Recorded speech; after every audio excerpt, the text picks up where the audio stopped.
I say all the time, my mama raised me to be the man that she told me to marry. Which means she raised me to cut the grass. She raised me to fix things. She raised me to hang pictures. She raised me to do all of the hands-on manly things that we've been told men are supposed to do. But now when you have a man and you got all of these skills, but the man may not have these skills that my mom said that a man would have. And it's like, where you pull this from? Where did you actually get that all men do this? Because now I'm looking for all men to do this, and it's not actually realistic. To be able to fix the door handle and stuff like that. Right, not every man is a handyman. And it's also not acknowledging that, especially down south, and men being handymen comes from the act of slavery, comes from us just being a community that didn't have. So we had generations of grandfathers and great grandfathers that had to be able to work with their hands. That's not this generation. So now I'm in a relationship and I can do all the things that a man can do. But also when I'm asking my man to fix a door handle, he just may not have the door set. I mean, the skill set. And that's not a takeaway from his masculinity. It's more of, I was raised to be a certain type of man that doesn't really exist in the totality of how my mom raised me to think. So with that, I have an urgency because my mom also raised me. You don't wait on no man to do nothing. Men aren't necessarily raised in that way. So if I see something break, my mindset is, I can't wait on nobody to do it. I have to do it myself. So it's also like a survival, a protective mechanism. And it can really make women start to resent the man that they're with. My nigga, everything is love. But that on anything I love. Yeah. Peace, beloved.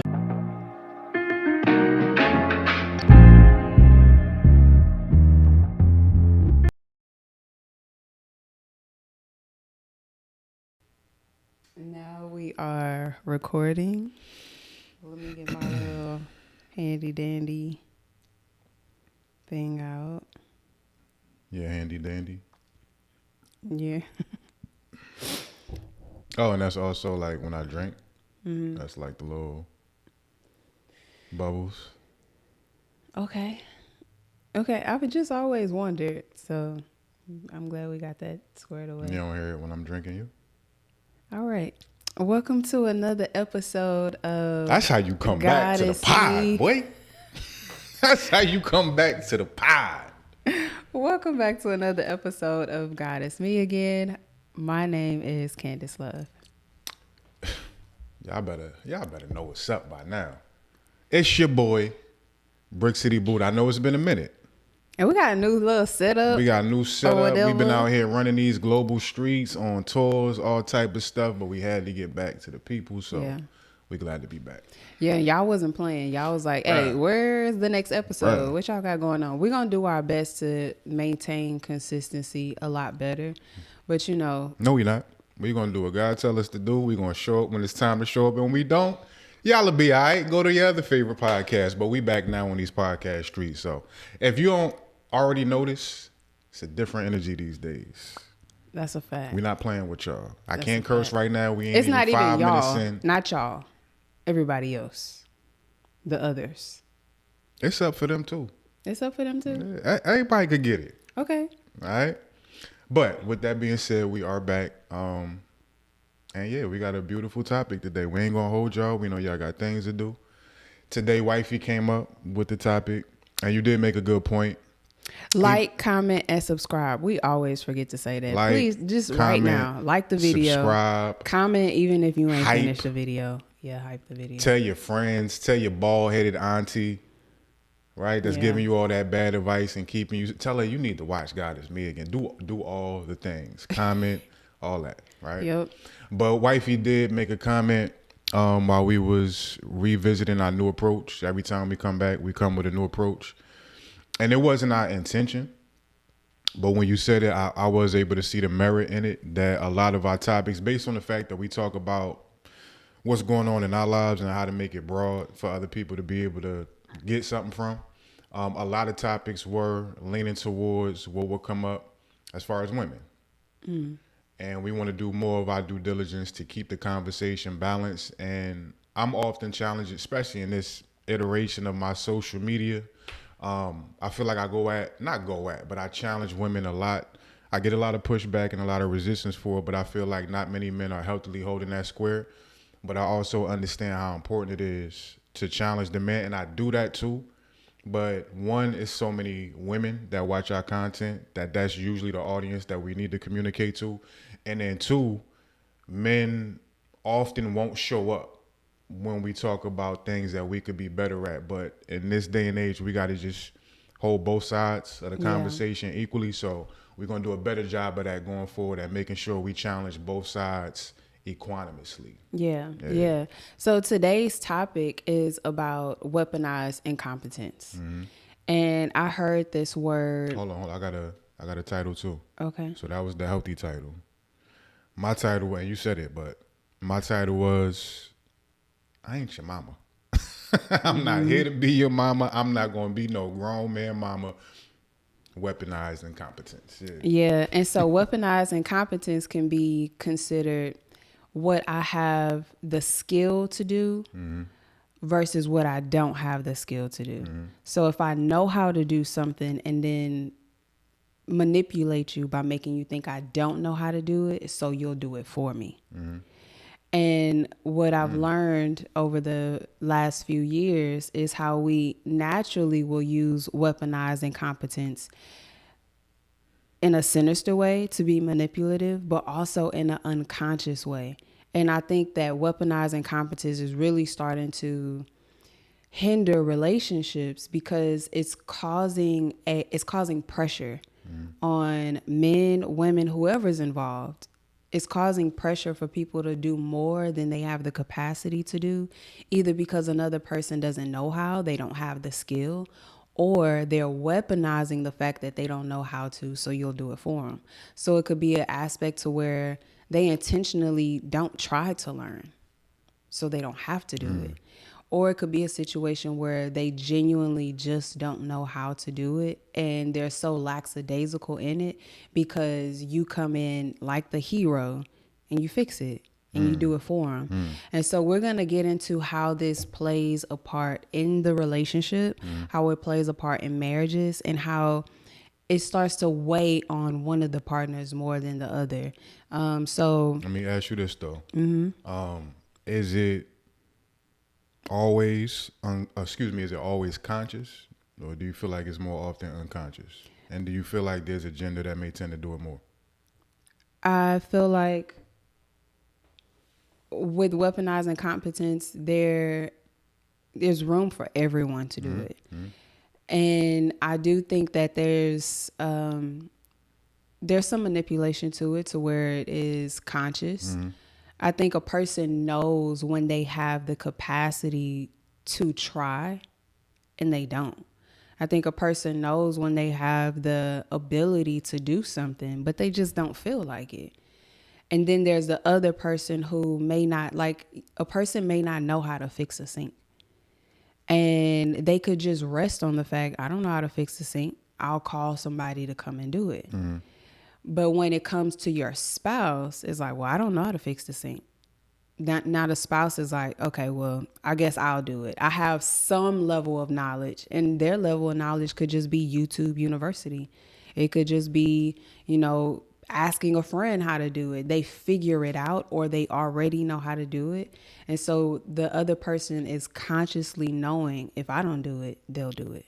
If I don't do it well enough, they'll step in and do it. And so sometimes you'll see videos on Instagram with men who are washing dishes, and they will wash the dishes, but they'll leave a little food in there. And what happens with the girlfriend or the wife? She'll come behind.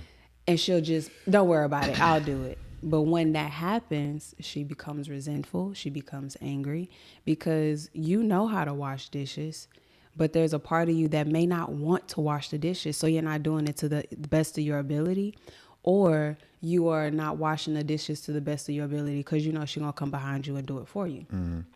But there is room for a person to genuinely not have the skill and not know how to do it.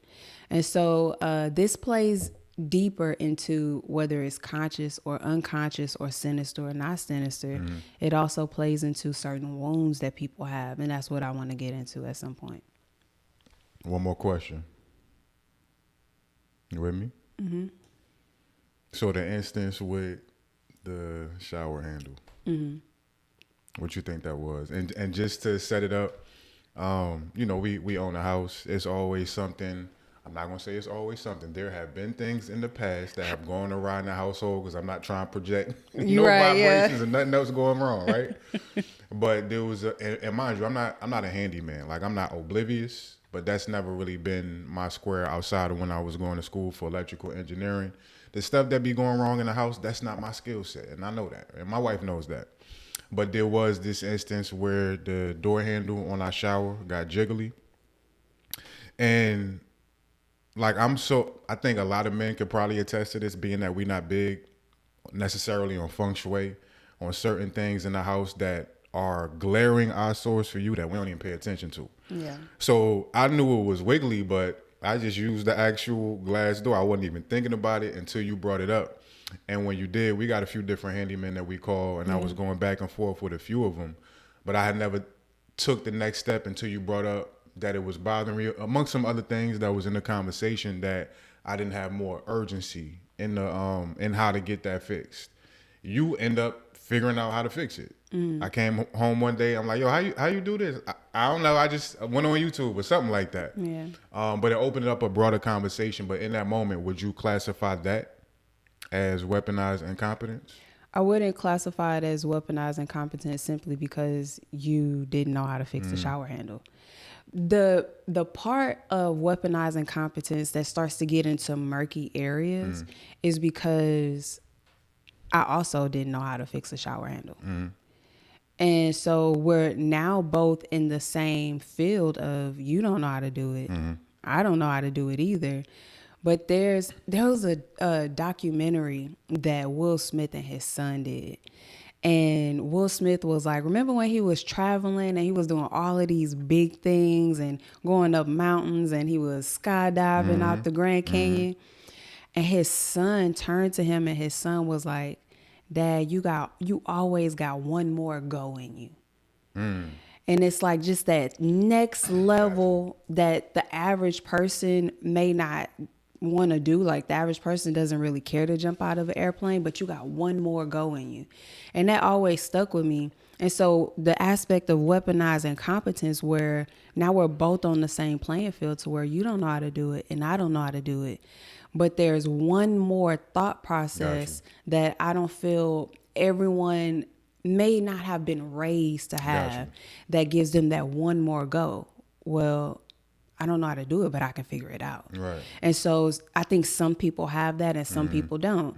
But then it gets into murky area, and this is not about us, because it could be a situation to where both people in the relationship don't know how to do the shower handle. But the man could be like, well, I don't want to have the mental fortitude of figuring out how to do it. Right. But I know you will. Right. And there's a resting on, you're going to figure it out. Right. Or it just won't get done. Yeah. And resting on, I'm cool if it don't get done a little bit more than you are. Exactly. Yeah. And I think that's where the weaponized part comes in, because weaponized entails something being conscious and intentional. Yeah, okay. So with that, it's like, well, if you don't do it, it ain't gonna get done. Right. If the person don't come, then it's not gonna get done. Okay. So I don't classify that as weaponized. Gotcha. I think that was just a skill set that you didn't have, and it was a skill set where I'm like, well, shit, I can figure it out. I think the I can figure it out is also a skill set. I don't think that that's about an ability. I think that's a skill set, to have that mindset that takes you to that space, because everybody don't think that they can figure it out. And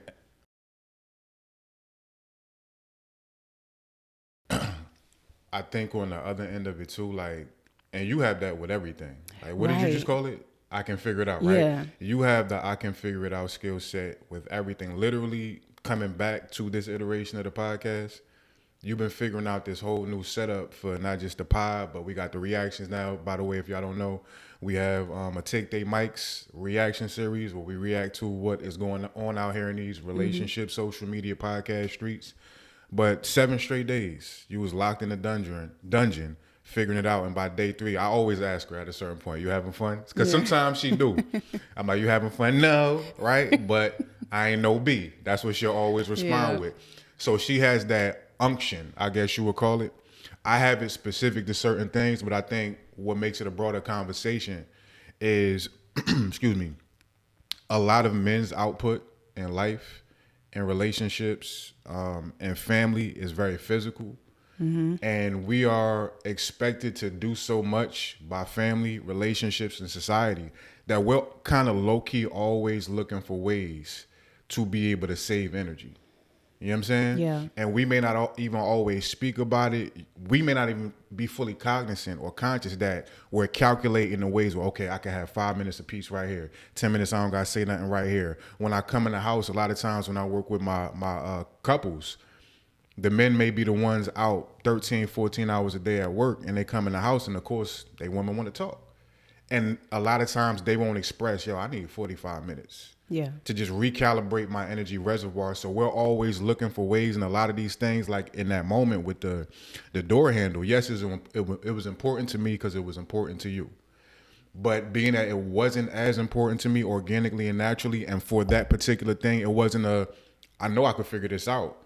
Coupled with, I'm trying to conserve energy as much as possible. So if these people not hitting me back, or they saying they don't know how to do it, it kind of became a stalemate in my unconscious mind that I just kind of let my hands go off the wheel of getting it done. Whereas you had the unction, I can figure this out, and you ended up getting it done. A lot of times, women with that unbridled creative force, the problem solving that y'all have, like men's problem solving is very linear. We could focus on a particular target while y'all are problem solving 17, 20 different things at once. And you're learning as you go along the way. So your skill set ends up expanding of, I can figure this out like y'all always do. A lot of times men may not be on y'all levels with some of this micro stuff that can go on in a relationship. Yeah, I fully agree. And I think that this is where men and women start to have a real issue because a lot of what women are asking men to do is to think to go to the next step. Level, yeah. And women are coming across like a lot of women do want men to read their minds. But women are also coming across like, well, I want you to do it because you see that I want it done or I need it done or it's bothering me. Women are asking men to have an urgency in certain aspects of how they show up. And I think that this is where the crossroads happen because I say all the time, my mama raised me to be the man that she told me to marry. Which means she raised me to cut the grass.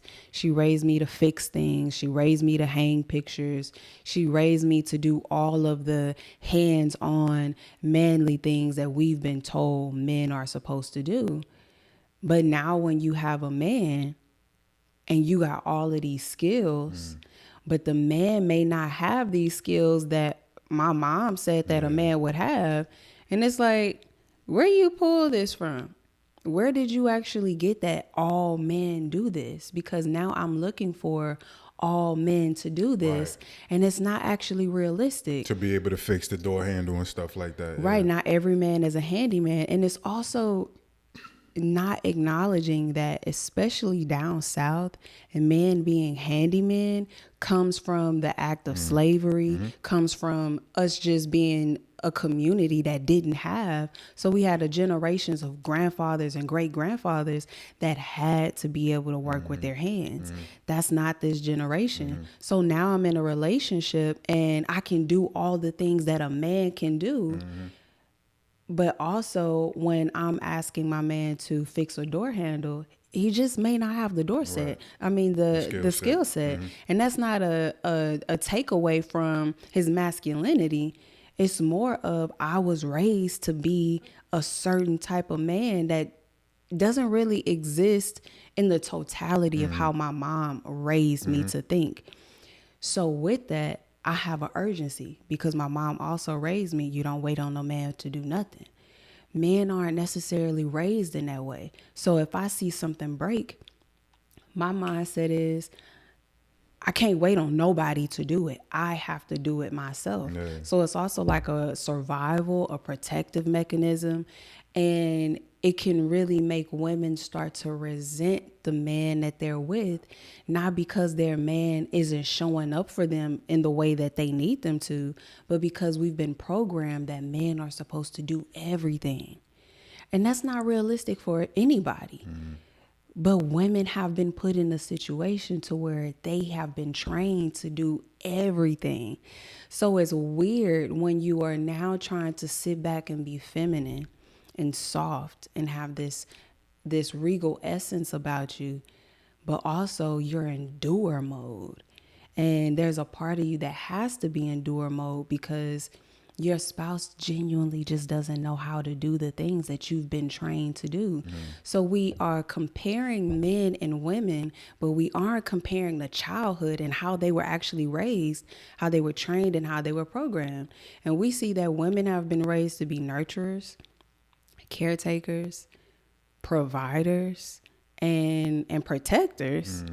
And men were raised to be providers and protectors. Right. So we raise women to do everything, but then when we get into a relationship, we tell them don't do everything. And that becomes really difficult. The aspect when it comes to the weaponized incompetence now goes into these family dynamics in childhood, because a lot of what women will say is, you need to come to me healed and I'm not your mama. But there's an aspect of men who also have mother wounds, and that hasn't been acknowledged when we enter relationships. What's been acknowledged is how women have father wounds and how they need to choose a woman, never abandon her, and make sure that she can be this soft version of herself so he can help her rebuild her confidence and her healing when it comes to her father wounds.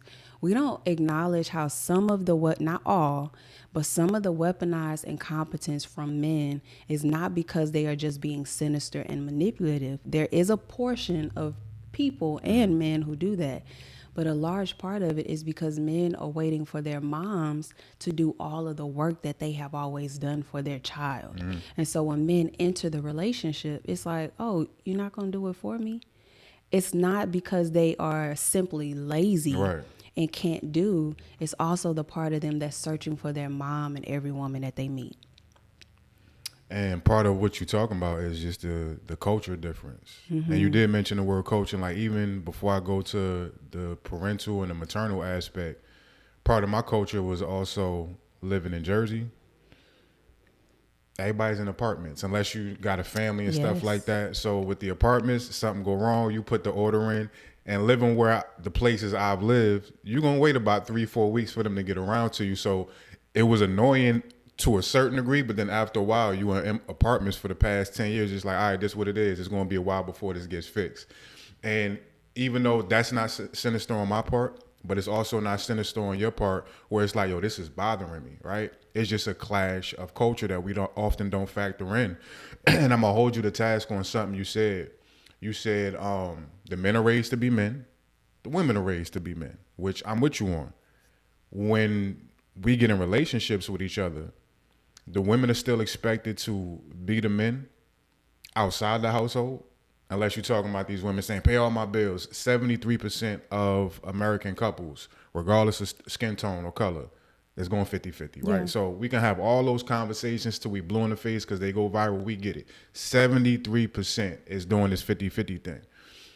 Y'all are asked to be the men outside the households as well, but y'all come in the household and there's an expectation that you're going to be the woman now.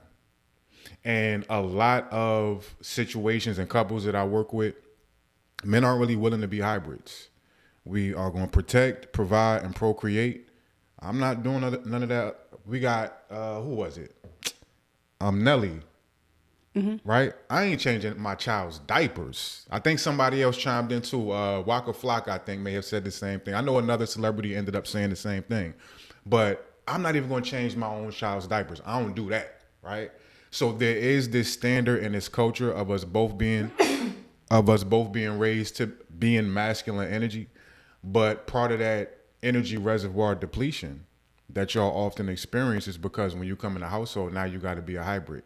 You got to do both. And even though a door handle may seem like a masculine thing because somebody got to fix it, it's household. It's feng shui. It don't look right, which throws off your equilibrium, which then becomes an issue you got to communicate to me. And if I'm taking too long, now the whole energy of the household off one little door handle is awry. So I think a huge part of this is just y'all have so much. I talk to my clients about this too. Being able to set boundaries, I feel like it's 4 different sections to it. The first section of boundary is boundary recognition, right? Your ability to see the need to set a boundary. Second one is boundary establishment. And that's where a lot of things get convoluted. It's a chess game to set a boundary, to let a person know, I don't like this, I need you to stop. And then sometimes we don't even factor in that boundary is also the request, the want, the desire.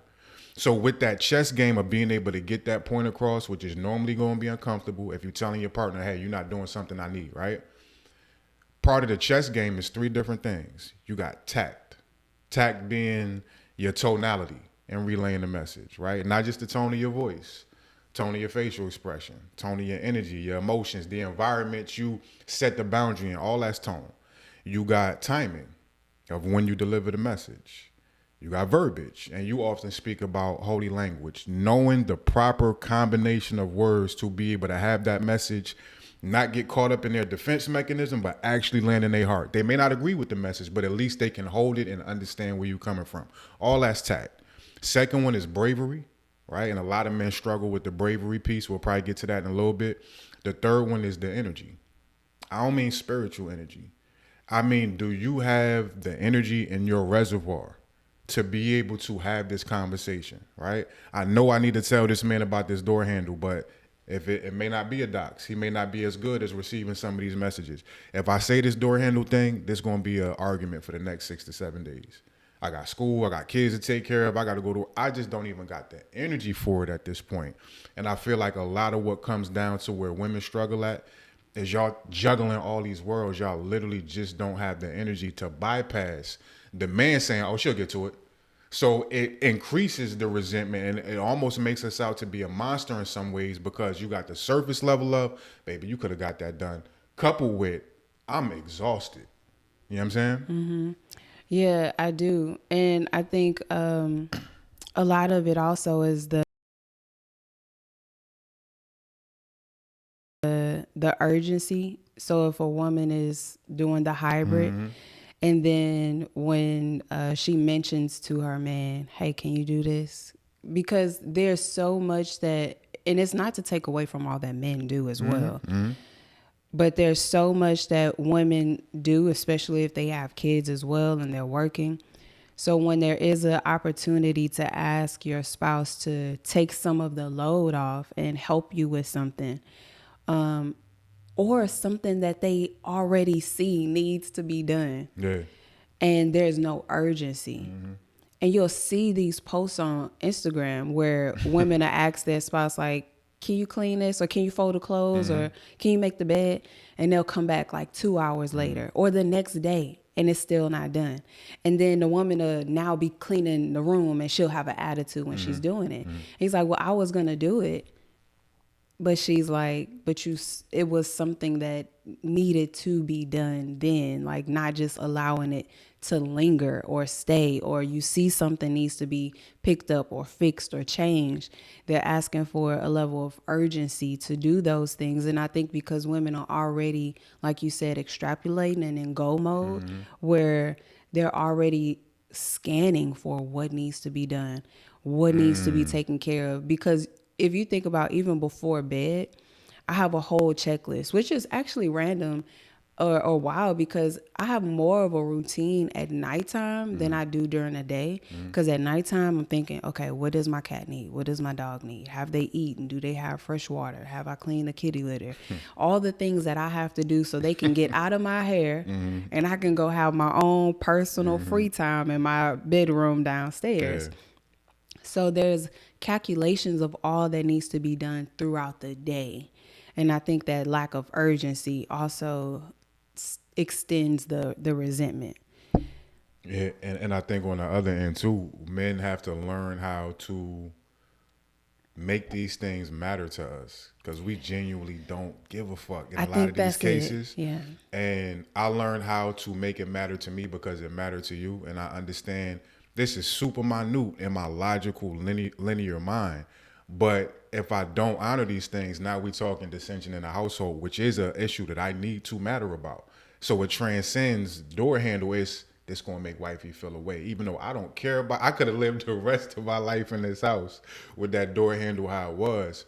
But I've learned with your ability and your willingness to speak up, to walk me into your heart, to let me know why these things matter to you, how they affect your energy, your sexual flow, which we've talked about.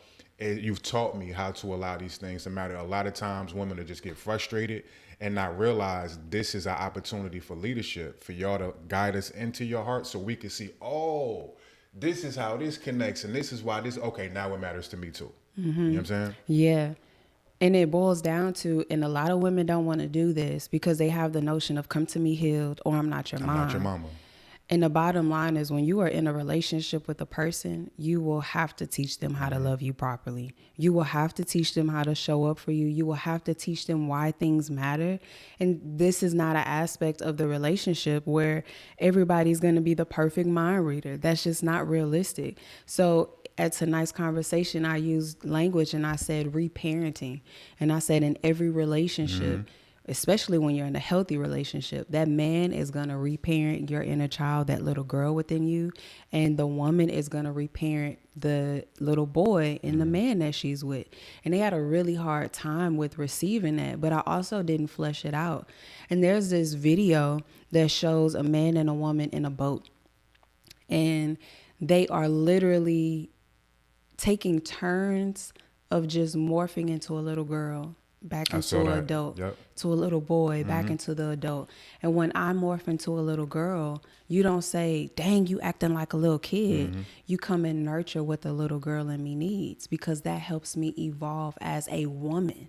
If the child, you heal the child and the adult will appear. Yeah. If you do not honor what the little girl and the inner child within you needs, then you cannot show up as this perfect woman in general, not let alone to your spouse. The same happens in relationships with men.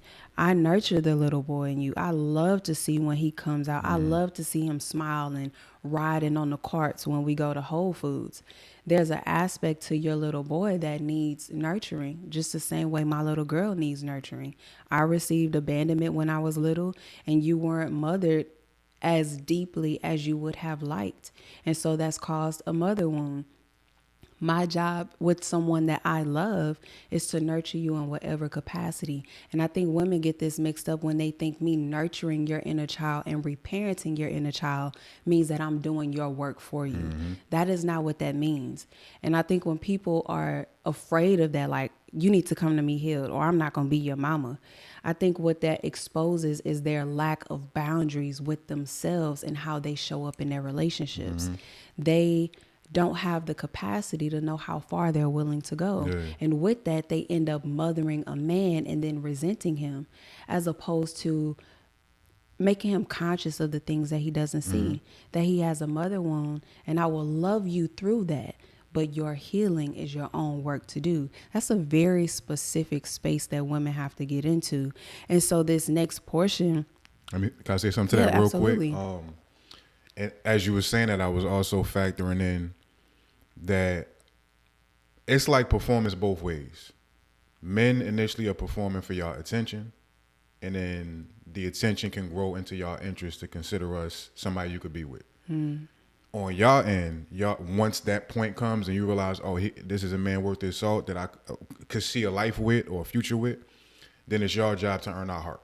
So it's performance happening both ways at different stages. Being that men have usually, in most cases, so much more experience running through women, whether it's and I can attest to this, whether it was a girlfriend, whether it was a situationship, a woman I may have ran down on one time after the club. I remember many instances where after the event, they had left, and I go in my room. They done made the bed. They done washed the dishes. I may have been there, knocked out, sleep, a whole drunk, high night, and I wake up like, oh, that was nice, right? So we got the precedent of mom doing all these different things, folding the clothes, making your bed. At a certain point, she started nagging you. You got to learn how to do this. You got to learn how to cook. You can't depend on my woman. My mom told me a lot of that. A lot of women, mothers are not even telling their boys that. But I got that lesson, and it still took for me to go into my bachelorhood and living by myself to be able to start to galvanize that. But in the midst of that, you got all these women that came along who are also in performance to get my heart. And they were also doing these things. So by the time I get to a Candyss, by the time a man gets to his wife when he needs to have these things girded, fortunately I did, a lot of men have been coddled. Woman to woman, situationship to situationship, relationship to relationship. And by the time they show up to their wife, they spoiled. And they think, oh, this is what it's supposed to be because every woman in my life has done this. And now my wife is telling me you not? What sense do that make? Yeah. You feel me? Yeah, and I think that's the very interesting part because when women acknowledge their father wounds, if they have a father wound, you acknowledge all of the emotional trauma that you went through in that process. When men have mother wounds, and mother wounds aren't just your mom not showing up. It can also be your mom showing up so much that she coddles and cripples you. Absolutely. And so we don't acknowledge what goes on within a man's body and within his psyche when it comes to mother wounds because we have not spent enough time dissecting what men actually feel. Women don't really give a damn about what men feel. Right. So now you're entering a relationship with a man who could possibly have some level of a mother wound using this weaponized incompetence unconsciously. And it's just brushed off as if the man is lazy or it's brushed off as if he doesn't want to contribute.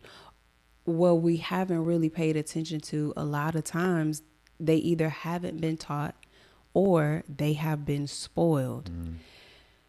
With that, though, this is why women and men have to vet the people that they enter relationships properly. I need to know what your experience is with your mom. Right. You need to know what my experience is with my dad, because when we start to do our own healing work, now I can kind of discern how you'll show up in relationship.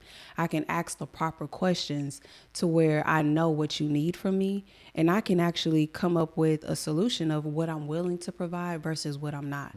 That's my personal boundary of how far I'm willing to go with you in a relationship versus how far I'm not. And that can be spoken up front to where we don't have these issues in the middle of the relationship. Because if I know a man suffers from a mother wound, then it's my job to not coddle him the way that his mom did. So now when there's an aspect of a man needing help, like there's certain moments where you may need help just in editing. That's tech stuff. I know I'm really good with tech stuff. Right. So when you're like, hey, babe, how does this happen again? I can easily come in and do it for you. Or when I come in, sometimes I'll say, just try something else. Because I know that I could easily do it. Right.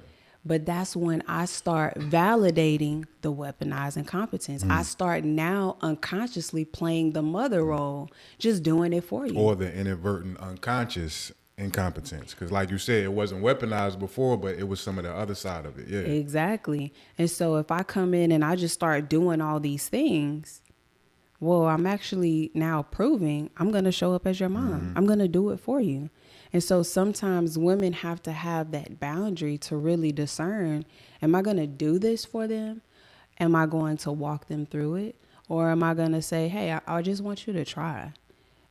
Even that alone upsets women because they have to go to that space. But this is how you teach people how to show up. Everybody's not going to show up perfectly. The other aspect that I wrote down is how men regress when partnered with hyper competent women. Absolutely. If your ass is sitting up doing it all, if you're doing everything, I'm Miss INDEPEND, if you're doing all of these things, where is there actual room for your man to actually show up and be the man that you desire? Because you got it all taken care of. So now you don't want to be the mom, but you folding all the clothes. You cleaning the house. And complaining in your head while you do it.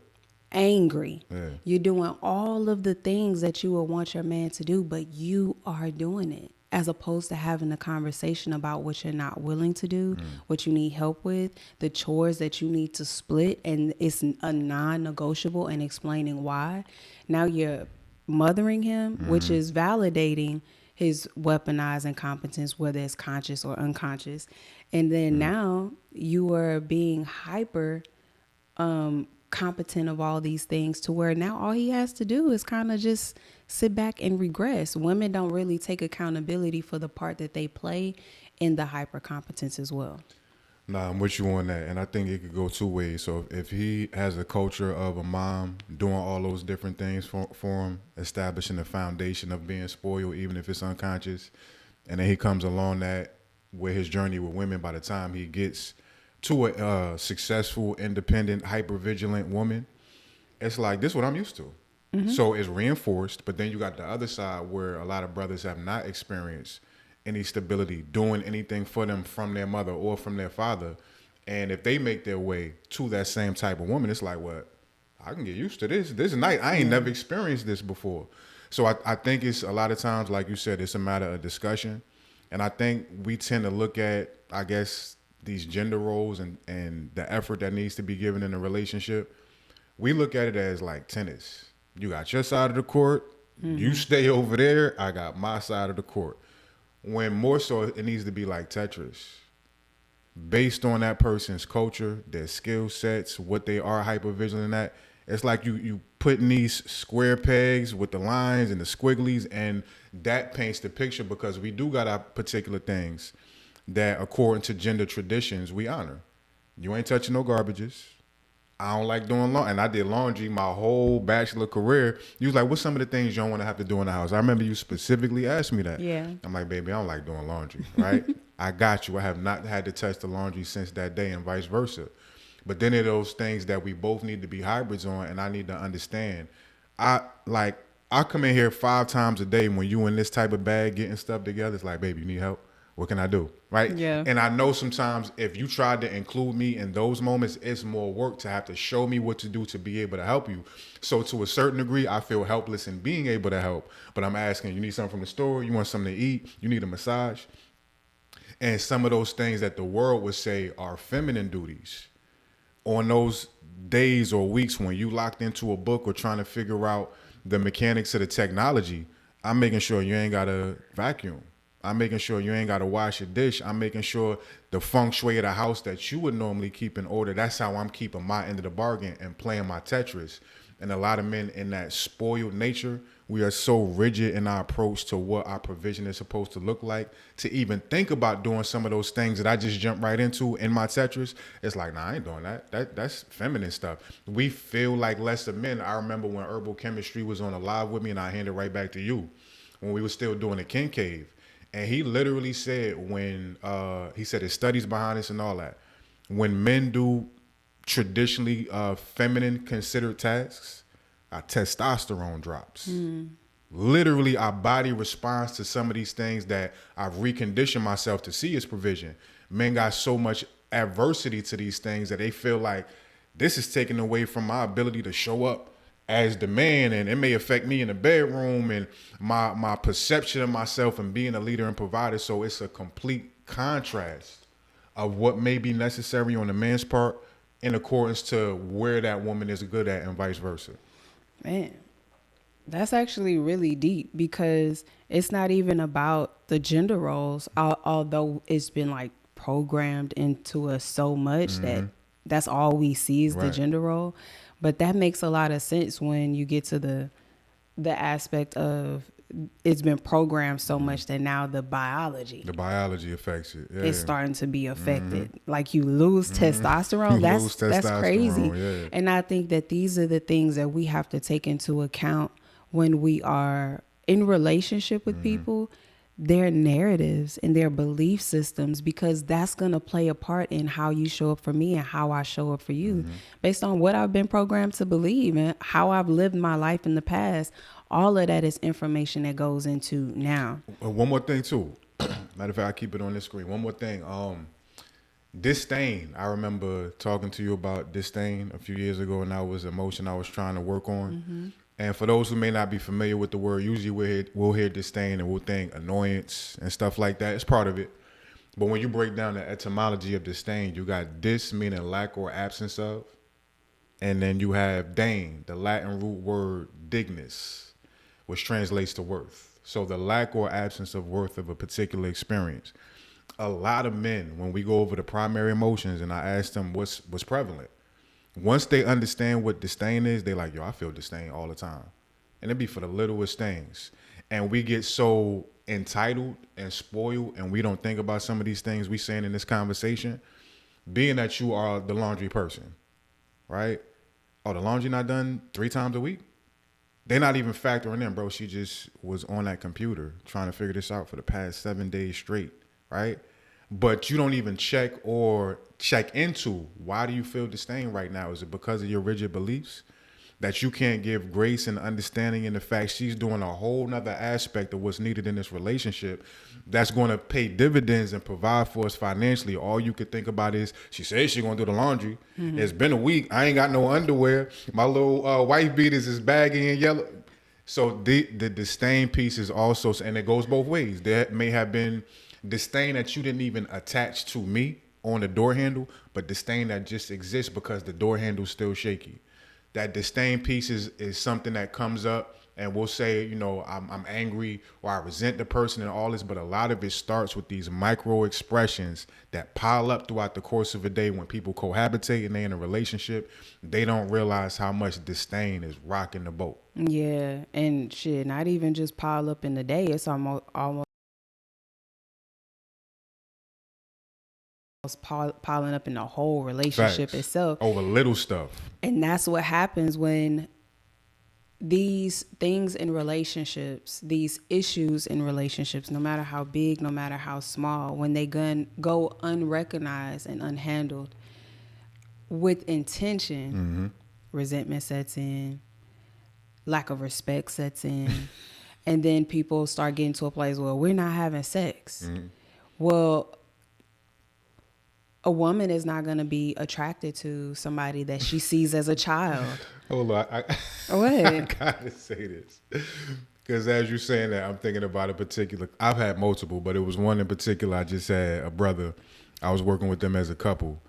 And I was having my individual session with him. And he was like, bro, she's such a dope, beautiful woman. And I love her so much. But now that I understand this thing, bro, it be to the point where we eating dinner and I'm like, yo, do you have to chew? We be in the bed together. Do you have to? Like, I'm just annoyed by, and I love this woman, and I'm annoyed to the point where just her existence bothers me. You know what I'm saying? Mm. So of course the sex may be dwindling down, loss of attraction. That's the micro. We got to be able to catch the That's the macro. We got to be able to catch the micros on the way to that type of stuff. Yeah. Yeah. So I really feel like a lot of the things that happen in the relationships, like the sex, dwindling down, is because we get to a place to where it's like, I'm not really attracted to somebody that I have to do all of these things for, or I'm doing all these things by myself, or when there are moments where men can use weaponized incompetence and women is just like, okay, well, I guess I got to do everything. Mm-hmm. So it's like, in that case, well, why do I really need you if I have to do everything by myself? And then men come home and they're like, hey, you don't want to have sex with me.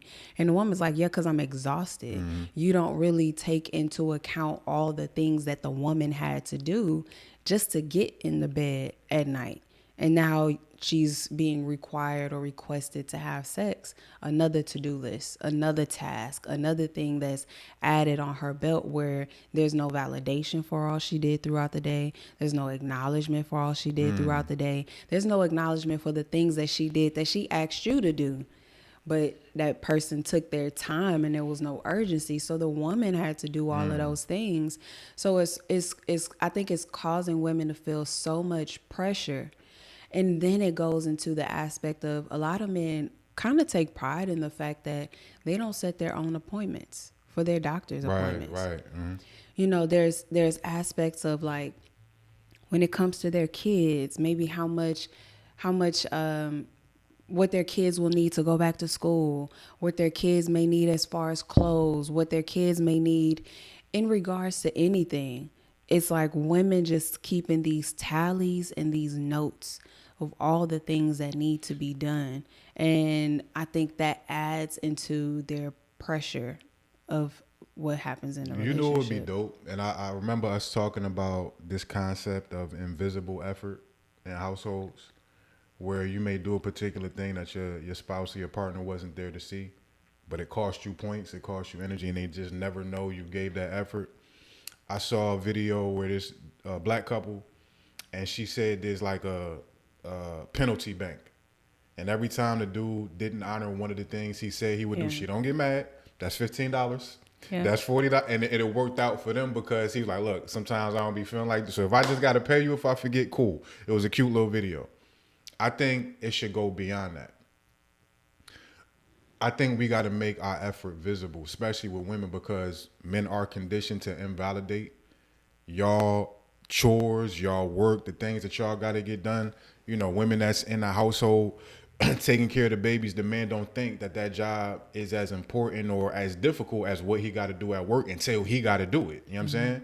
I knew from day one how much it took to take care of my son. And then when me and his mom split, and it's like, all right, you got half the week where you, it's like, bro, this is a lot of work, especially with a child. But I think women need to make their effort visible. You could keep a tally, right, ma'am? Whoever you are, you can keep a tally daily. You could do one for the week. You can put your little boxes and your bullet points of all the things you had to get done and break down the energetic expenditure of each task. Case in point, something like planning his doctor's appointment. Seems like a menial job. Like, baby, that's light. You just planning my appointment. You calling somebody. I may have had to call back 3-4 times. They may have gave me the runaround in the office and you ain't even know about that. I'm calling for your doctor's appointment because of your kidney stuff. And as I'm calling, I'm getting worried about, is his kidney going to be? I did all these different hoops to fire within one task of calling to make your appointment that you never saw. So I think it's also important for women to be able to guide us into your hearts, to expose and make visible the effort, so we could start to understand this ain't just some rinky-dink light stuff that she's doing day in and day out. I need to have more respect for her now that I can actually see it, and she's shown me what that energetic quotient looks like. Yeah. I got you, baby. And thank you, babe. I got you. I love that because I think it is important for people to see the effort that's going into making sure that your relationship and your marriage and your love is sustainable. And I think when either portion, a man or a woman, is doing certain things, everybody deserves validation. And I don't like the notion of, I'm not going to validate you because you're doing what you're supposed to do. Right. I don't like that. Like, that seems really cold to me. And I think it shows a person's inability to empathize and have compassion. So regardless of if you're supposed to do it or not, I'm still going to validate you and tell you thank you. I'm still going to acknowledge that I see your effort. And I think it'll be really helpful in relationships if it's not done as a way of keeping score, but it's done as a way of, babe, this is all the things that I did to make sure that we run smoothly as a unit. And to be able to receive that validation and that acknowledgement and to be heard for the energy expenditure that you put out, I think that brings about a lot of gratitude, a lot of appreciation. It makes the person who is doing a lot feel appreciated and feel seen. And now their efforts don't go ignored or like they are supposed to be doing these things. It's like, man, I didn't even know that this is how you contribute to our marriage or to our relationship. Thank you for showing me this. Now I have a lot more gratitude for how you show up. Now I see how it actually took a lot out of you, because I'm thinking about my day and how I had a lot more leisure in my day. I didn't even recognize that this is all you had on your jacket. I think it leaves a lot of room for people in relationships to have something healthy. Yeah, go ahead. And to that, so I had validation in my notes. I remember my mother used to say, I thank everybody for everything. You do too. Like I said before, every time I do most of the driving, you know, passenger princess. But every time we get back to the crib, thank you, baby, for getting us home safe. I ain't never had a woman one time thank me for that. Still to this day, damn near 7 years in, I'm getting that gratitude. But I would thank my mom for every little thing. Boy, you ain't got to thank me, right? But that's kind of the culture she came from. And a lot of men, even if we grew up in households where moms did do all those different things, fold the clothes, make the bed, all that type of stuff, a lot of, especially in brown and black community, they were also still in the masculine bag because they also experienced fathers and men that were even more hardwired into, no, you do these things, you're the woman, right? Or, especially in our generation, a lot of fathers was not there. So moms is trying to just make sure we got a roof over our head and they in full masculine mode, so they're getting these things done, but then they don't have emotional regulation themselves to be able to offer to their young boys. They're not affirming us. They're not providing affection. My mom had difficulties just hugging me. So that was a lot of what I adopted. And with the, expecting y'all to be hybrids and go out in the world and help me get this money and then come back and do all these things, we also got this validation depletion, this validation wound. And when I was doing some research on the psychology of how important it is for men to be validated, they attributed it to the same process of weaning yourself off of addiction. Validation is like the methadone when you're trying to get off that heroin and we got to kind of give you something so you don't just die during the withdrawal process. That's what validation is for men in a lot of instances. And yes, it may seem like, bro, this is too much. I'm already doing this, that, and the third. You asking me to be a hybrid and you need validation and affection to this degree. And I understand that's a lot of work. This is why the conversations are necessary. But if he doesn't get that validation, it puts him right back into 5 years old when you did A+ on your book report. Mom was too busy or exhausted to say good job. You know what I'm saying? And a collection of all that we bring into the relationships. And before we get to y'all, and this is the big key too, what are we using as the methadone to wean ourselves? Gaming, sex, weed, alcohol, right? Or whatever his thing, sports, whatever his thing is. But then you get into a relationship and those things aren't healthy to continue as much as you did them before wifey showed up. And you can't be running around here busting one off just because you feel invalidated by life. So now you got to taper these things, but they got to be replaced by something. You still need your methadone. So now I got to lean on wifey. Now I got to demand or ask for more coddling and nurturing. And let me just be up under you and be the little spoon. This is part of why men want to be the little spoon. It's not just the affection piece. It's I need the validation. I need you to help wean me off of the fact I never did this healing work within myself. Yeah. Yeah, I want to touch on that before we go to the next part of the segment, because validation has been demonized so much in general for everybody. But what we recognize is women have been trained to, our emotions have been demonized as well, but we have been given a lot more space to be emotional, where men's emotions have been programmed, demonized, trained out of y'all. And literally, if you show emotion, then the whole world comes down and just beats you up for it. Right. So a lot of times I'll hear women say, I'm not coddling my man's ego. And I don't care about all that validation. Yep. I'm not coddling your ego. And I see it like, one, I want to be very clear. I'm speaking about women who are in relationships with healthy men who may not have it all together, right, but at the core of their being, they have a great heart. Right. If you in a relationship and you talking about these toxic niggas that y'all be talking to, that's not what we're referring to ever on this podcast. So this is not even a conversation for you.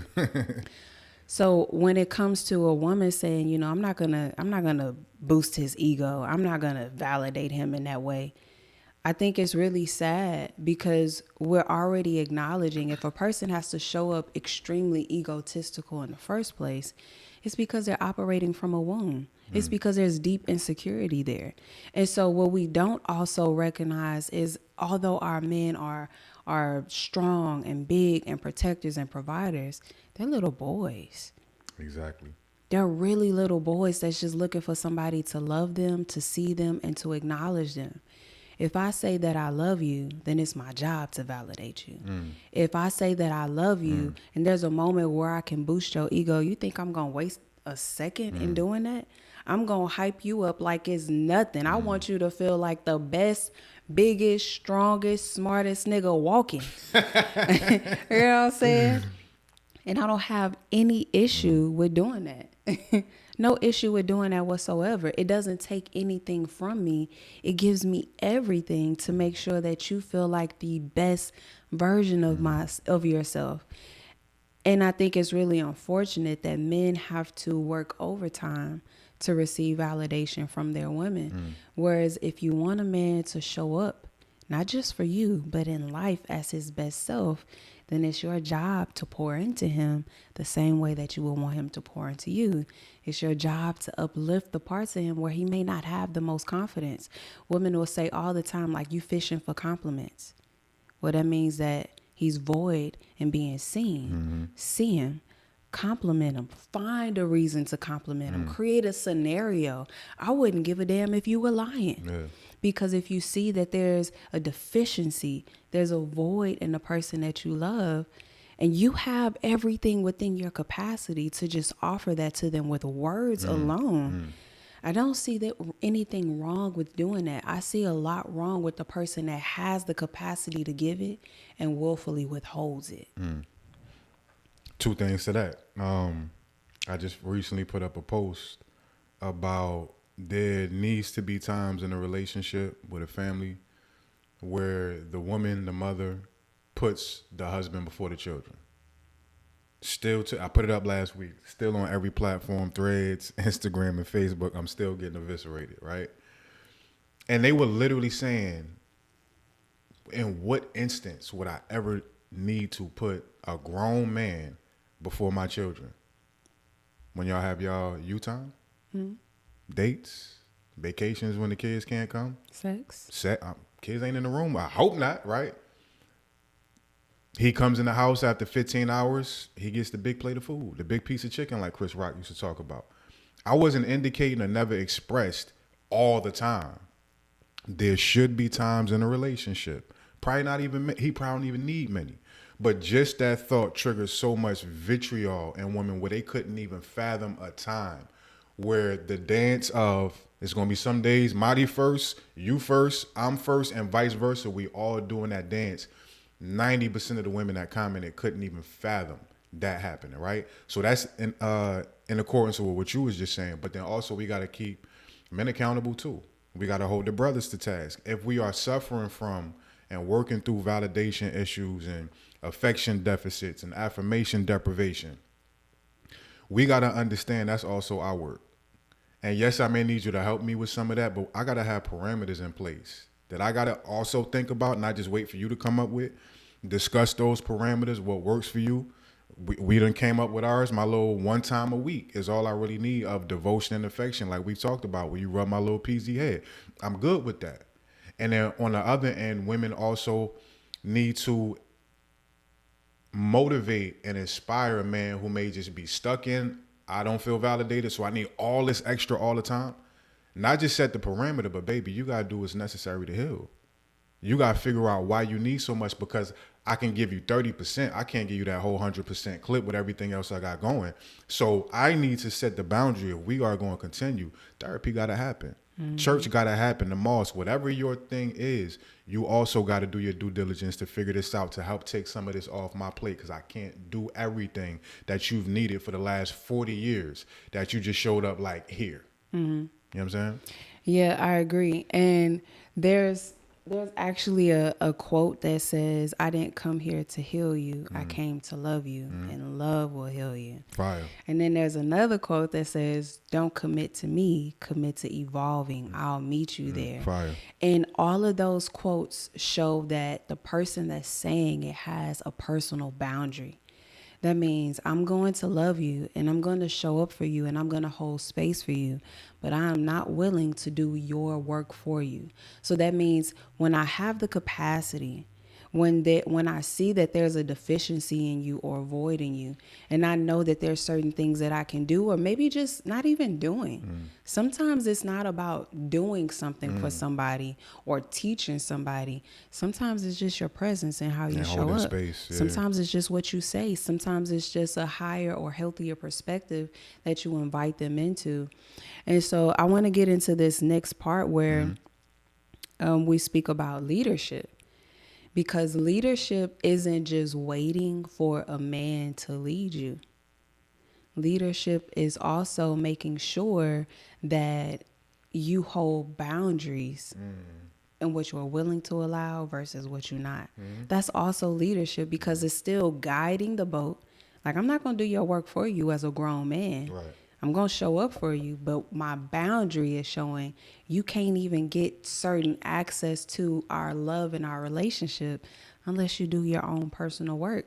That's leadership for women. And I think there's a other aspect of when we speak about the weaponizing competence. There is something that sometimes men will say. I wrote it down. It says, tell me what to do.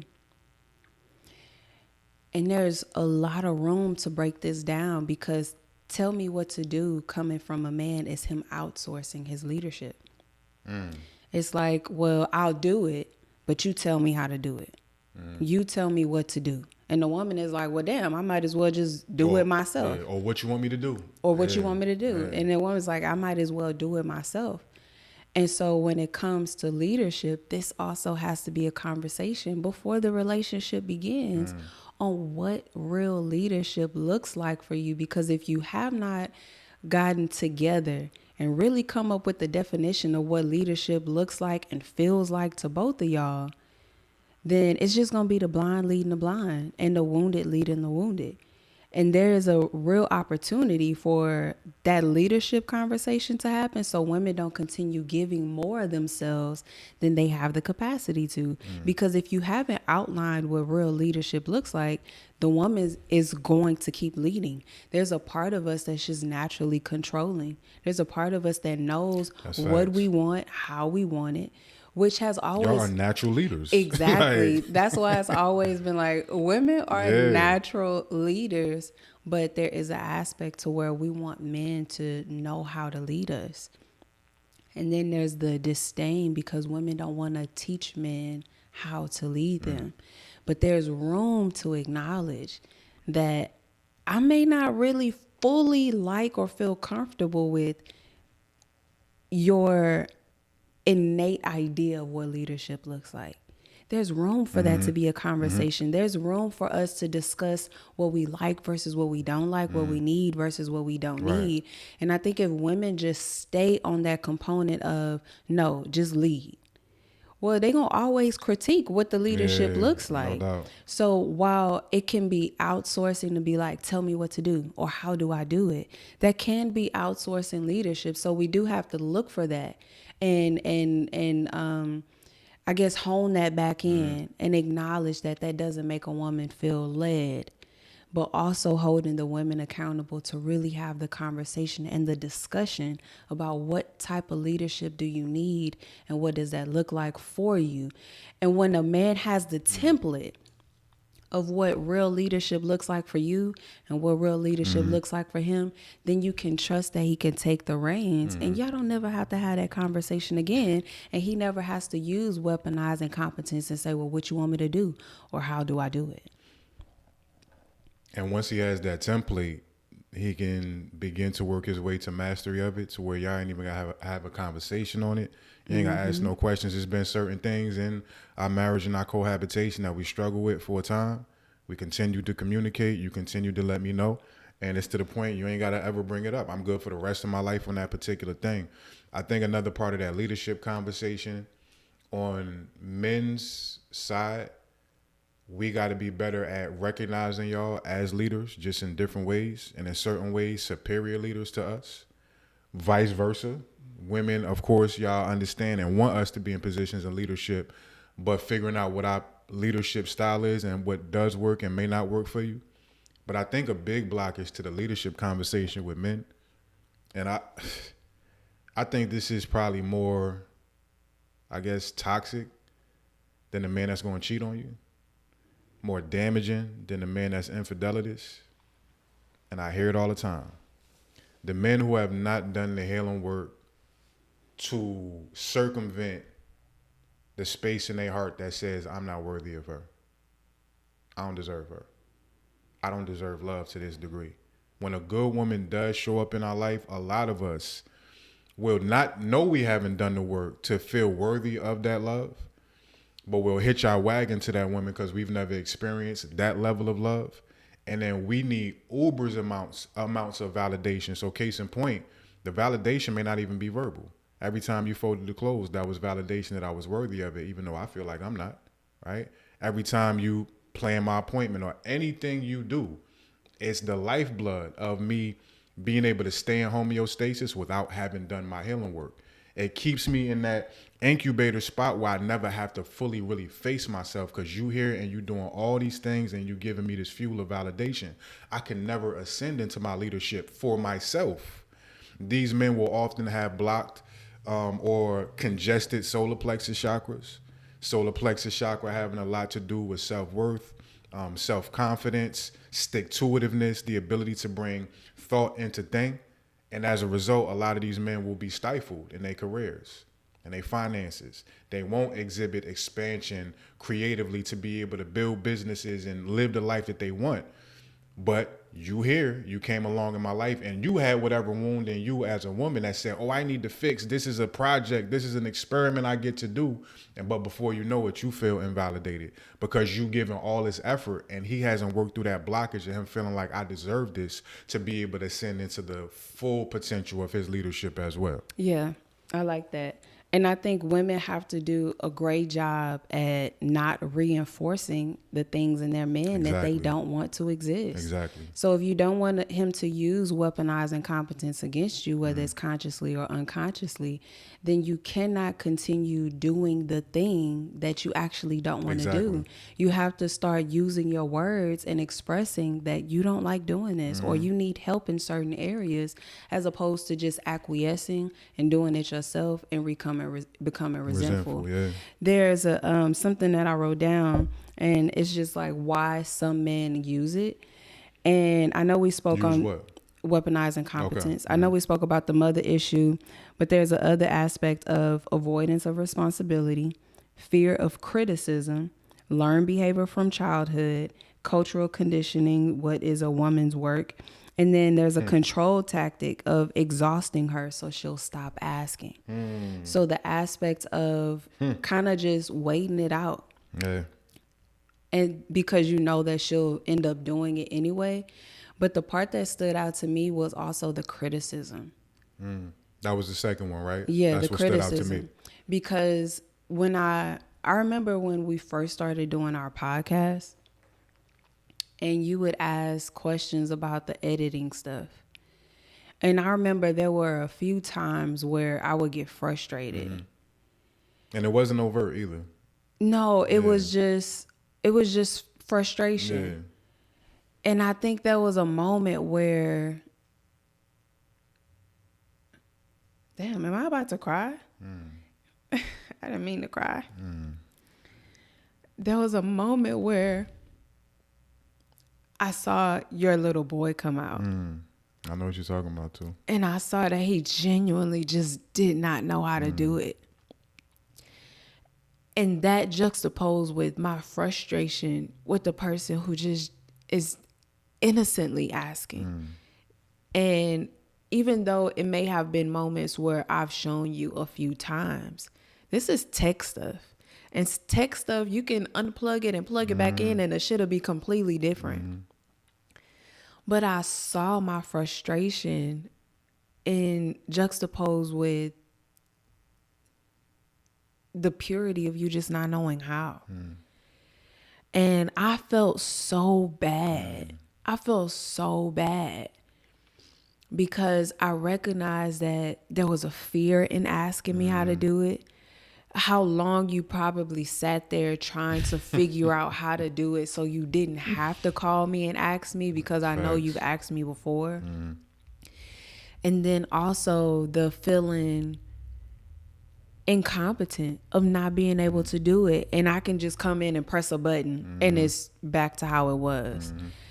Not taking into consideration all of the emotions and things you had to go through just to ask for help. And me showing up to give you the help, but with frustration. And so sometimes people can use weaponized incompetence to be sinister. But there's also moments where it's not weaponized. It's just incompetence on how to do certain things, where somebody has to show up and be the leader. And sometimes when people don't take the extra mile and be like, well, let me take a class, Right. because there's a aspect of criticism and fear of not being able to get it, not knowing how to do it, or just the fear of embarrassment. There's so many things that go into why people don't learn certain things. Right. It could be infinite amount of reasons, but that criticism aspect is really big, because how many times have we seen videos of men actually trying and, like, say, washing the dishes, just a very surface example, and the woman is like, yo, dumbass, like, let me do it. Facts. So now you're actually trying, but you're being criticized if you try and you don't do it the right way, which some people, if they don't have that extra go, they'll just acquiesce and say that they don't know how, when they may know how to do some of it. They may not know how to do all of it. And instead of doing all of it and messing it up and getting criticized after they mess it up, they just acquiesce and just acknowledge that they don't know how to do it. Man, that was beautiful. Yeah, thank you, baby. And I remember that moment. I'm back in that moment right now, like kind of scanning it. And your frustration wasn't overt. It wasn't like super visible. Like you ain't have no look on your face. Like you wasn't like visibly judging me or nothing like that. But I was working on something to be able to post. And, when it comes to us, posting is paper, it's money, it's abundance and resources. And I was at the computer and I had to ask you, I think, about a particular thing like maybe 3 or 4 times. And I think you was in the back working on something for yourself. Or maybe just resting. Matter of fact, yeah, you was kind of fresh out of sleep, I think. And each time you came in, and it'd be crazy, like you said, with the technology, it's like I could have hit that same button 5 times already. And I bring you in here, you come in, you hit the same button and it work. Like, bro, what was you doing this last 5 times? Now I just look crazy, right? But it was about 3 to 4 times I had to keep calling you back. And you would like kind of show me how to do it. You would walk me through it, but it was a quickness to it. It was an abruptness to it. And as soon as you was done, you wouldn't wait around to see if I had any more questions. If I got it, you would just go back into the room. And that sent the covert and subtle signal, I don't really feel like doing this with you right now. I don't really want to be helpful for you right now, and I'm annoyed. So like you just said, and you were able to kind of look in my heart because you know me so well, every time you went back, I would have like 15% of it, but I still didn't have the full picture. And I would just sit there at the screen with my 15% like, damn, am I going to ask her again right now? Yeah. Should I just leave this? I got to post this soon. This is abundance for us. And I would have to literally go through a war within my mind and my heart. Am I going to bring her in here again? Now, the work I've done, every time I had the need, I just brought you back in. You know what I'm saying? Mm-hmm. And allowed you to have your space of frustration, annoyance, whatever you felt, and didn't hold you to task on it. But those be the little moments where not only is the little boy showing up, but the man is also shrinking. Because we also accept this guise of you should just know. Whatever it is that issue presents itself in a relationship, you should have the know-how to figure this out. And we don't have many opportunities as men to be open to our inadequacies, to be open to our incompetence, to be open to our ignorance. I learn way more when I don't know something, and I'm okay with not knowing something. It doesn't affect my perception of my manhood. This is a big world out here. All is but a woven web of guesses. You know what I'm saying?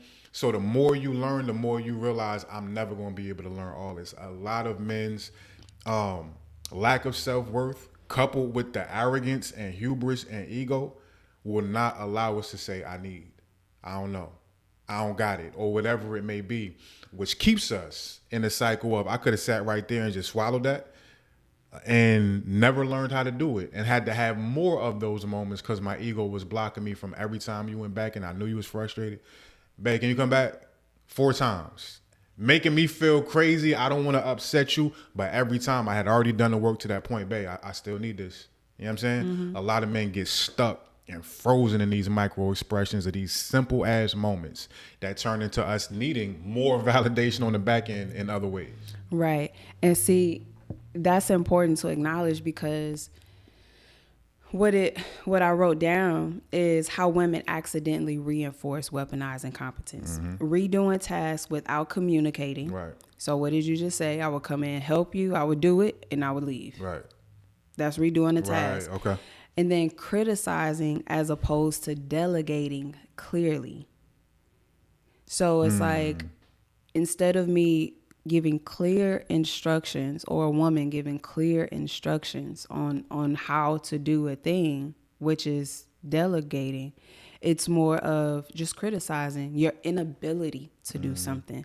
And we recognize criticism does not work. Yeah. Criticism does Especially not for men. Exactly. Yeah. It does not help people become better. It helps them really either put up armor or become afraid or become nervous. So they don't even have the building blocks to become the best version of themselves that you're ultimately trying to get them to become. So it becomes redundant. And then taking over because it's faster. And that happens a lot when it's like, okay, well, can you teach me how to do this? And it's like, instead of teaching you, because that's going to take a long time to train a person how to do something, I'll just do it myself. Yeah. And women, when we want our men to show up in a very particular way, this is something that we have to really work on. We don't want to take the time to teach a man, because this is not teaching a man how to be a man. This is teaching a man how to love us the way that we need them to love us. Right. And it may have been different in another relationship to where they don't have this skill set now. And so it's not okay to just, don't worry about it, I'll do it. If you have a man that's actually willing to do it, but he just doesn't know how, then teach him how to do it. And you'll probably have to teach him 3 times. Yeah. I wouldn't care if you teaching him how to do something required you to write it out, to type it up. So now, instead of him having to come back to you, there's a drawer that has the instructions on exactly how to do it. But when we just take over and just like, don't worry about it, I'll do it myself, we reinforce that mother wound. We reinforce coddling. We reinforce that weaponized incompetence is okay. And we reinforce that if you don't know how to do it, don't worry about it, I'll do it for you. But with that comes a buildup of resentment, emotional burnout, exhaustion, loss of sexual attraction, feeling unseen, unsupported, over-functioning, and we shut down. So to a large degree, we're playing a part in our own misery by not having boundaries, by not having standards, by not using our words, by not using our voices, speaking up and asking for what we need. And if we don't get what we need, stopping everything until a conversation is had about what needs to change. Because women will rest on, well, I said it so many times. Well, there's an issue when you say something, but it's not coupled with a boundary. Right. And your boundary isn't coupled with a consequence. Right. Boundaries have to have consequences. They have to acknowledge, if this doesn't happen, what's going to happen. And can I jump in real quick? Yeah, go ahead. And to that point, so I think progress also has to be factored in some of those Yes. moments. Even if it's if it's something I'm asking you for, I know we're talking about more so men, and I'm gonna flip it back to me. But if I'm asking you for something, and since the last time I asked you, you've progressed 1%, I'm good. Now the issue has not been resolved just yet, but it's giving me the impetus I need to continue to help, to reinforce, to remind, as long as there's some level of progress. So in a lot of those moments with the tech stuff, there have been certain things where it's like, nah, I'm about to teach you this, right?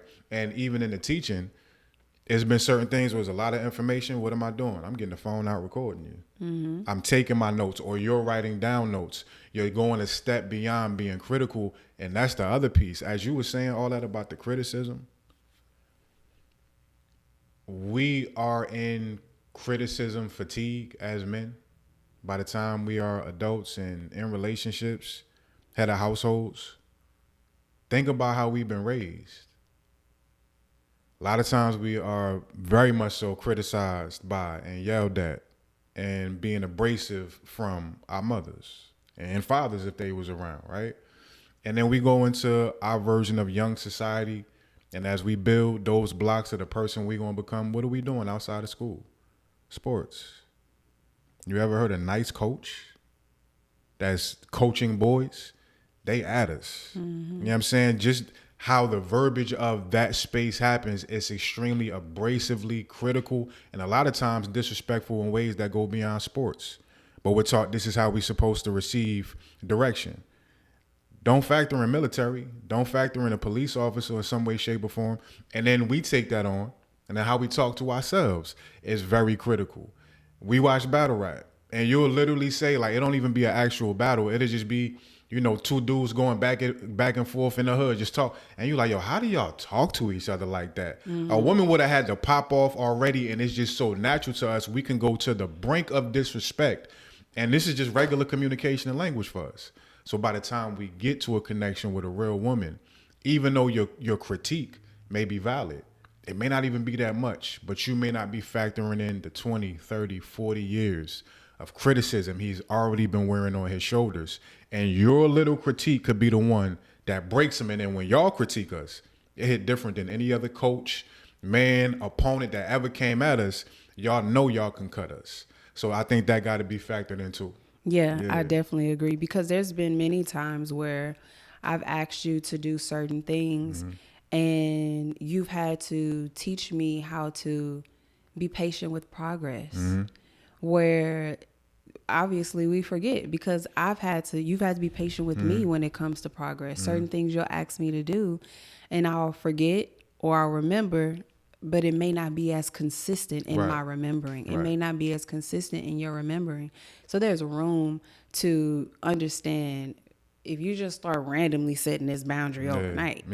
Everybody don't remember your boundary. Like you the one that cares. You the one that feels this. You have to leave room for people to evolve. To work their way there. Yeah. And so I wanted to start getting into the solution as we close out this conversation.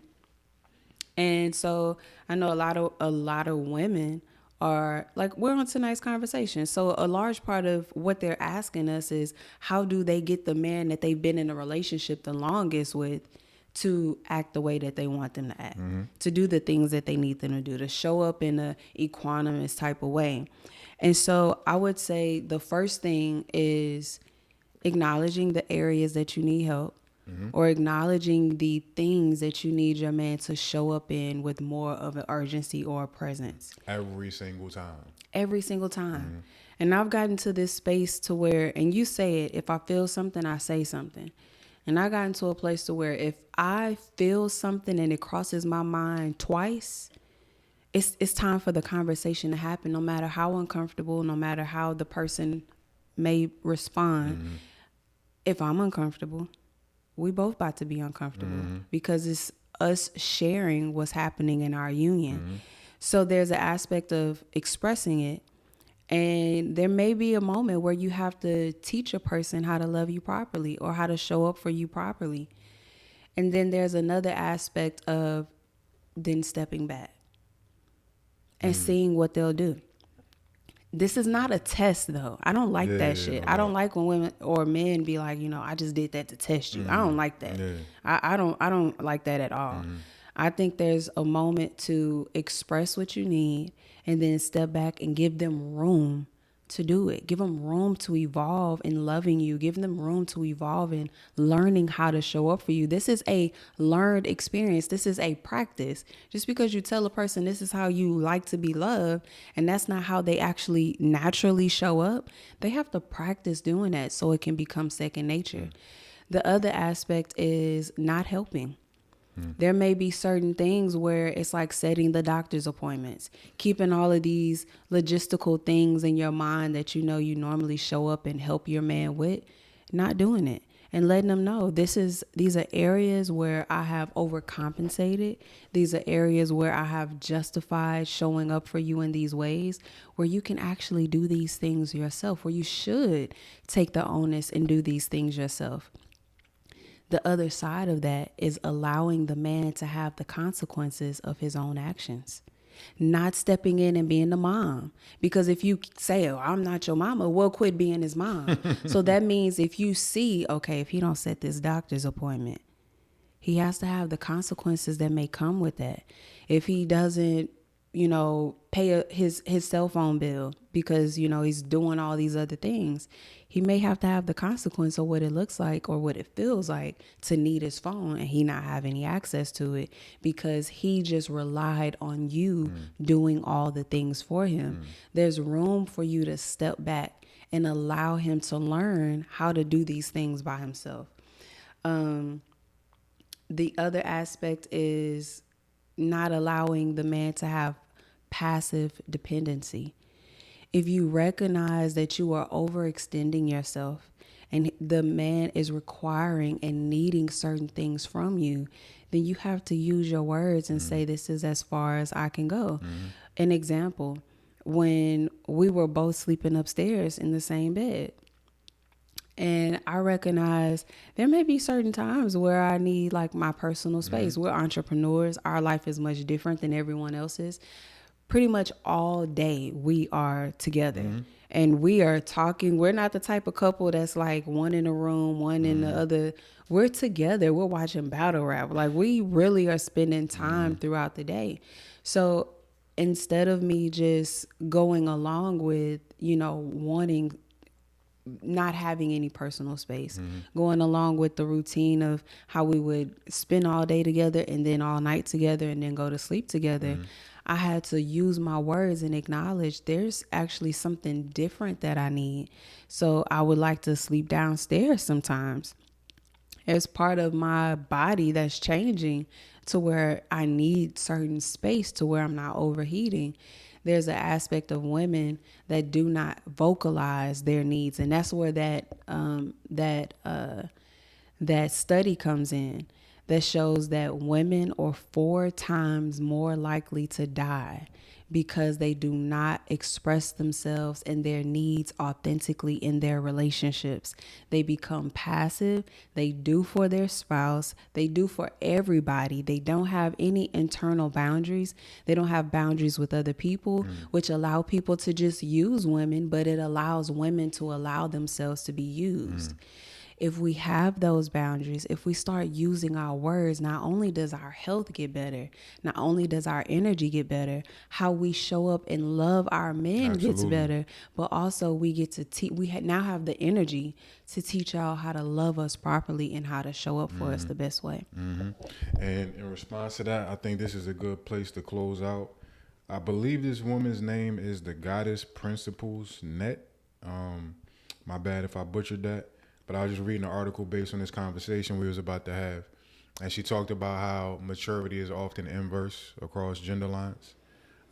Y'all maturity usually happens in a way where y'all have to like make conscious decisions in who y'all date. Y'all usually, and especially in the black and brown community, y'all usually dating older dudes in your teens, you know what I'm saying, maybe in his 20s, his 30s, or whatever. We remember back in the 80s, we used to hate the old heads pull up in a nice car. Like, what he doing? That's the girl I like, right? But y'all go through enough of those relationships to then reserve yourself and realize none of that was working. And then y'all go into y'all healing work. And by the time y'all show up in early, mid, late 30s, 40s, whatever it is, y'all have done y'all catharsis. Us, it's the opposite. We're told we're men from very young. We set out into the world to dominate, to run through women as much as possible. And then on the back end, when women are realizing their womanhood, we realizing I'm still a little boy, right? So she wrote a piece on this. It's a whole article, but this was an excerpt I wanted to read. I felt like it was powerful. She said, there comes a day in every man's life when he wakes up to a limp dick. Surely it's not his fault. It must be that overweight, soggy woman sleeping next to him who has turned him off.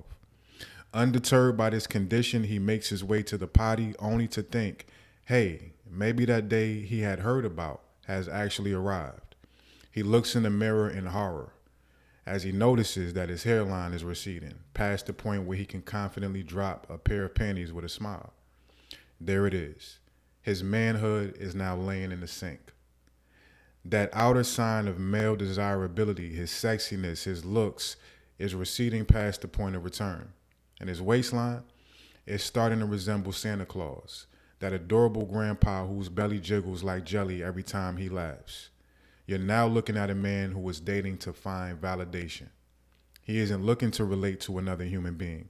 nor bond on a deeper level. He is looking for women to confirm he is indeed a man. Often, one woman is not enough to do this. The more desperate and insecure he is, the more women he needs to fill that gaping hole of his former masculinity. If he is afraid enough, he will rush into a long-term relationship simply because he fears being alone. For him, it is better to secure a willing partner who is looking to settle down than risk continued rejection from women. But if he feels confident enough that he has choices, he will start to date for the purpose of seeing how far he can go.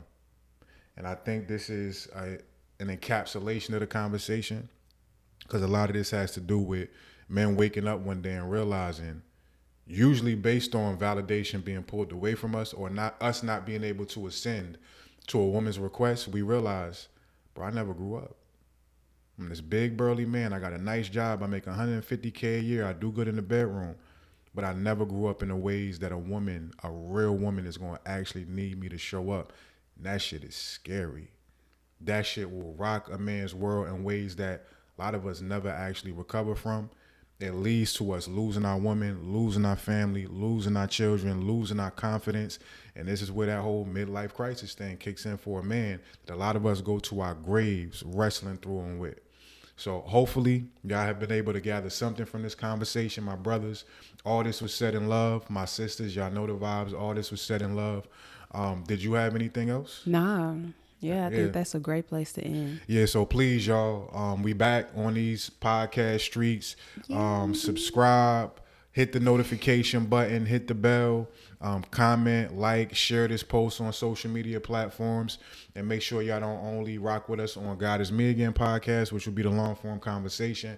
Make sure y'all tap in for our reaction videos now as well, entitled Take Their Mic series.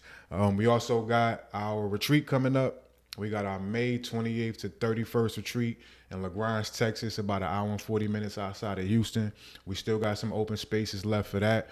We also have another retreat, same space in Texas, in the fall. So y'all can shoot me a DM. I'll get you the details for that. You got anything? You can order my book, Remember Who the F You Are. The link is in the bio. Also, almost between 11 and 12,000 copies sold. She don't ever like to say that. I'm going to say that. Thank you, baby. Yeah, no doubt. And then you can also book one-on-one sessions. We both have our sessions available. He does couples counseling as well. I do couples, individual, family. Yeah. I even work with children ages 12 and up, and I also do meditation mentoring if you want to get deeper into your practice. Yep. And we also have our mentorship program, our community mentorship program that we are out working on now. You know, that should be done with. Break it down a little bit. Yeah. So what I recognize is social media really makes the healing realm a lot really murky, to where people don't know what to do to heal. They don't know what to do to evolve. And it's just a lot of information, but there's no wisdom with the person guiding you and showing you the proper way and explaining to you how you properly heal, how you properly meditate, how you properly have communication in relationships, how you fix fractures in relationships, how you are an entrepreneur, how you find community, how you heal your body through health and wellness and food. Real mentorship is, in my opinion, encompassing about all the things. Yeah. And so our mentorship community will be us teaching, but also us learning, really having dialogue. And so that looks like a community group chat with many topics. Right. It looks like weekly classes or weekly courses, us doing challenges together, maybe detoxes together. But also, this is a space where people don't really have a lot of access to us on Instagram. Right. They don't really have a lot of access to us on YouTube either. But when we do our mentorship, that's where we get to help you in one-on-one aspects, where we have everyone there as a group, but you're able to open up and say, hey, docs, this is what I'm experiencing in my marriage. What advice can you give? What should I do? No, hey, Candyss, this is something I'm experiencing in regards to my relationship with my mom. I don't know how to heal this wound. What should I do? What advice, what tips do you have? So we'll always have Q&A office hours where you can like hit us up on WhatsApp and, you know, just ask us questions and guidance. And this is a monthly membership to where you always have access to us. You can come on the Zoom and speak, and, you know, it's for everybody to get to know each other no matter what state, city, or country you're in. And it's not just access to us, it's access to each other. A lot of times you got to pay a lot of money to be able to find community. You know, we got our retreats, and even though they are as inexpensive as we could keep them, everybody ain't got it. So for a small fee, y'all can be a part of this community. You never know. You can find a best friend. You can find your next employer or your next employee. You may even be able to find one of these things. You feel me? So make sure y'all get with us on that as well. Yeah, because it's a lot of people saying, like, I don't have the money for counseling. I don't have the money to go to a retreat. Well, with the mentorship program at this small fee, you'll have the money to where you always have community and you always have access to help, ask us for help throughout whatever you're going through. Also, Energy Bougie, I got my whole line popping off. You smell me, you can get your dad hats, you can get your Coach jerseys, you can get your hoodies, your crop top hoodies. I got shout out to Star Treese, I believe Snow. She done bought a new item. I got a lot of items on my site now. She bought a new item every week for like the past 7 weeks. She said I'm going to buy the whole line because everything is fire. Material is fire, very much so quality. So support me on that. And then also my album is still out. Yahweh, Yes, All Wounds Eventually Heal, streaming on all platforms. Best album ever. One of the best albums of all time. An extremely healing album in a way that's still authentically me. And that's what everybody says. That's not even just like what I'm saying. When everybody gives him a idea of what they feel about his album, that's exactly what they say. Right. And it's an alternative to a lot of the toxic hip hop that's out here. So make sure y'all support us on all the fronts. Hit us with ideas that y'all want us to talk about for future podcasts or reaction videos, and we're going to keep cranking them out, y'all. Bye. Peace. My nigga, everything is love, but that on anything I love. Yeah. Peace, beloved.